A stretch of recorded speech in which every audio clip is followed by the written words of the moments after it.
আচলতে গতিকে সকলোকে অকল মানে দেহাৰ পৰা নহয়, আমি অন্তৰৰ পৰা বহুত অসুস্থ বোধ কৰি আছোঁ।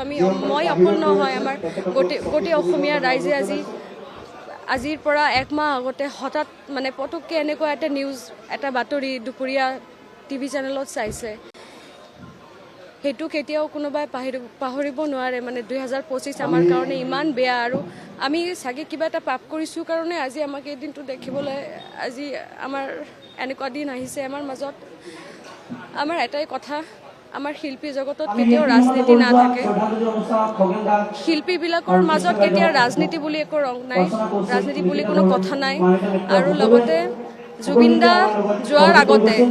দা যোৱাৰ আগতে আমাক সকলোকে একেলগে জাতি ধৰ্ম নিৰ্বিশেষে সকলোকে এক কৰি থৈ গৈছে। সেইকাৰণে জুবিন দাৰ কাৰণেহে আমাৰ গোটেই বিশ্ব আজি দেখিবলৈ পাইছে যে একতা কাক কয়। অসমৰ মানুহে দেখাই দিছে একতা কাক কয় বুলি।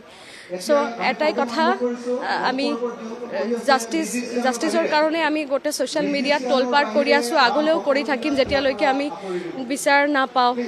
আৰু আমাৰ জুবিন দাক জীয়াই ৰাখিব লাগিব। জুবিন দা মই এইটো ভাবোঁ, জুবিন দা আমাৰ মাজৰ পৰা যোৱা নাই বুলি। জুবিন দা আমাৰ মাজতে আছে এতিয়ালৈকে, আৰু জুবিন দা থাকিব, আগলৈ জুবিন দা থাকিব।